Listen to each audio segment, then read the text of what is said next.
madaxweynaha dalkaasi Russia Vladimir Putin ayaa ciidankiisa ku fasaxay inay talaabo military ka qaadaan dalka Ukraine isla markaana ciidanka dalkaasi ayaa bilaabay duqeyn ballaaran oo saddex garjaha ah oo ay dalkaasi kaga wadaan goortii horeysay aaga Donbass ayaa la sheegay in ay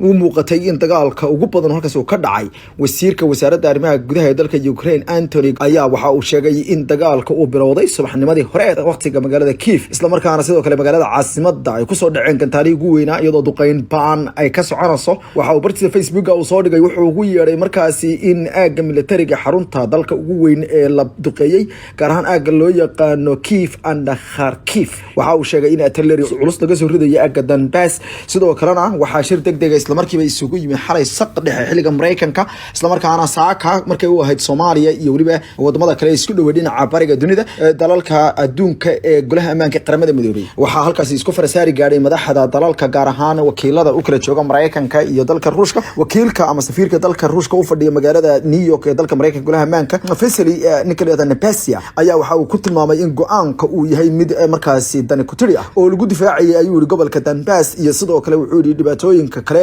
ee halkaas ka jiray isagoo ku tilmaamay inay tani tahay wuxuu ugu yeeray mid ay gacmaheeda ku doonatay hooga dalka Ukraine si kastaba ha noqotee dalalka reer Yurub ayaa iyaguna waxay mamnuuceen gabi ahaanba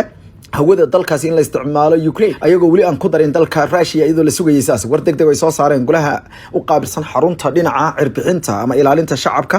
ee dalkaasi ayaa sheegtay in aan la ogolaa doonin in diyaaradu ay kormaraan halkaas kadib markii ciyaamaha hawadaas ay noqotay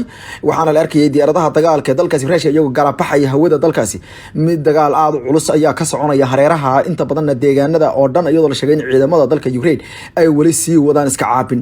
gobadha u fadhida golaha ammaanka qaramada midoobay dalka UK ama Britain ayaa ku tilmaantay dagaalkan mid uu Ruushku ku jabi doono waxayna sheegtay in inkastoo dawladda dalkaas ay isbedesho inay tahay mid kamid ah awoodaha adduunka ugu waaweyn laakiinse inay weerartay dal ay ku dhaqan yihiin 44 milyan oo dad kuwaas aan waxba galabsan maantana qarka u saaranayay in kulli adan dagaal wuxuushnimo ah madaxweyne Putin ayaa sheegay in aagaasi uu yahay aaga ugu yeeray in militariga laga caabiyo isla markaana wuxuu sheegay in ciidamada dhulka ay qabsadaan oo dhan militariga dalkaas laga tirtiri doono waa Ukraine qaraxyo waaweyn ayaa dibadda laga soo maqlaya magaalooyinka qaarkeed wariyaasha caalamiga ah ee ka soo waramaya aagaga ayaa waxay tilmaamayaan in qaraxyadu ay yihiin kuwa adeegsanayaan diyaaradaha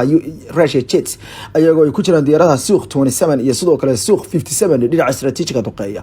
goortii horeysay waxa la sheegay in agabka iyo ciidanka qalabka sida ee dalkaasi Russia ay isku diyaariyeen waxay ugu yeedheen dagaalkii ugu ballaarnaa uguna bacnaa doona oo ay ku soo afjari doonaan maalmo gudahood baarlamaanka dalkaasi Ukraine ayaa iyaguna waxay ku dhawaaqeen in ay meel mariyeen xaaladda degdeg ee dalka isla markaana dawladda ayaa albaabada waxay u furtay dhammaan hubka iyo agabka kale ee military ee dadku ay heli karaan dawladda waxa amar lagu siiyay inay shacabka hubayso qof kasta oo doonaya inuu qori qaatan oo qori hore u sii qaato waxa la arkayay iyadoo rag iyo dumar bay safaf dhaadheer ugu jiraan inay helaan agabka militariga dadka ayaa diiday badankooda inay qaxaan waxaana la sheegay in dalka Ukraine uusan wax qax oo weyn ka jirin marka loo eego ayaa la yiri duqeynta lagu wado waxaana dadka qaarkood ay dibinta u qaniinsan yihiin inay ciidamada dhulka ay kaga adkaa karaan dalkaasi ama at least ay kaga hortagi karaan iyaga iska caab balse rajo yar ayaa laga qabaa taasi dhanka kale waxa arintaasi aad u naaqsinaya awoodooda ciidanka cirka ee dalkaasi Russia oo iyagu awood leh sidoo kale diyaaradaha dagaalka kaliya maaha kuwa wax duqeynaya maraakiibta badda madow taagan ayaa duqeyn ba'an ku haya fariisimada ciidamada dalka Ukraine sidoo kale sawaariikhda ay dalka hodanka ku yihiin